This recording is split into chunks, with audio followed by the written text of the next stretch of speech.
যে কোনো নিরামিষ দিনে তিলেশ্বরী ভেন্ডি রান্না করে দেখুন, যে ভেন্ডি খায় না সেও আঙুল চেটে খেতে বাধ্য হবে।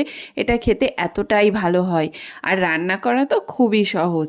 তো তার জন্য প্রথমে আমি কড়াইতে তেল গরম করে নিয়েছি, তেলের মধ্যে দিয়ে দিয়েছি কিছুটা কালো জিরে আর একটা শুকনো লঙ্কা ফোড়ন। ফোড়নটা ভালো করে ফুটে গেলে তার মধ্যে দিয়ে দেব টমেটোর পিউরি। টমেটো পিউরিটা যখন দেব, গ্যাসের আঁচটা কিন্তু একদম লোতে রাখবো। কয়েক সেকেন্ডের জন্য টমেটো পিউরিটাকে একটু আমরা কষে নেব।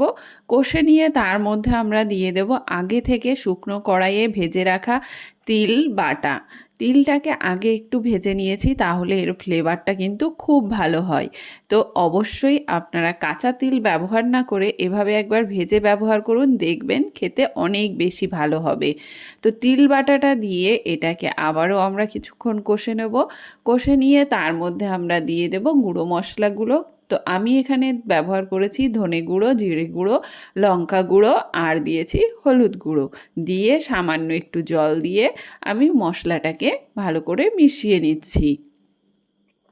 সামান্য একটু জল দিয়েছি, কারণ এখানে গুঁড়ো মশলাগুলো যাতে পুড়ে না যায়, তার জন্য আমি সামান্য একটু জলের ব্যবহার করেছি। তো জলটা দিয়ে ভালো করে মিশিয়ে নেব। মিশিয়ে নিয়ে তাতে দিয়ে দেব স্বাদ মতো লবণ। স্বাদ মতো লবণটা দিয়ে আমরা এই মশলাটাকে খুব ভালো করে কষে নেব।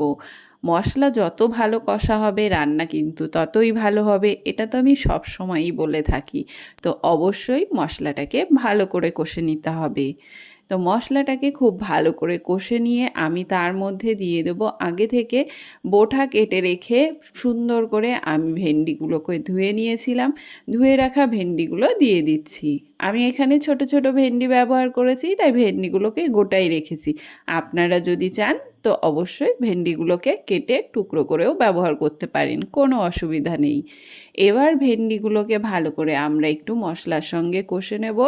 কষে নেওয়ার পর তাতে দিয়ে দেব পরিমাণ মতো জল।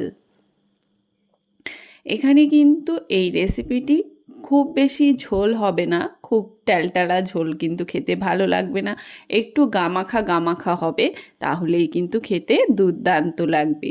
তো সেই হিসাবে জলটা ব্যবহার করবেন। আর ঝোলটা ফুটে উঠলে তার মধ্যে আমি দিয়ে দিলাম কেটে রাখা কয়েকটা কাঁচা লঙ্কা। তো ঝালটাও আপনারা আপনাদের স্বাদ অনুযায়ী ব্যবহার করবেন। কাঁচা লঙ্কাটা দিয়ে 3 থেকে 4 মিনিট ফুটিয়ে নিয়ে তার মধ্যে দিয়ে দেবো সামান্য একটু চিনি। চিনি দিয়ে ভালো করে মিশিয়ে নিলেই আমার আজকের রান্নাতে কিন্তু একদম রেডি। তো গরম ভাতের সঙ্গে খেয়ে দেখুন, দুর্দান্ত লাগবে। আজ আসি, দেখা হবে আরেকটি রেসিপির সঙ্গে। টাটা।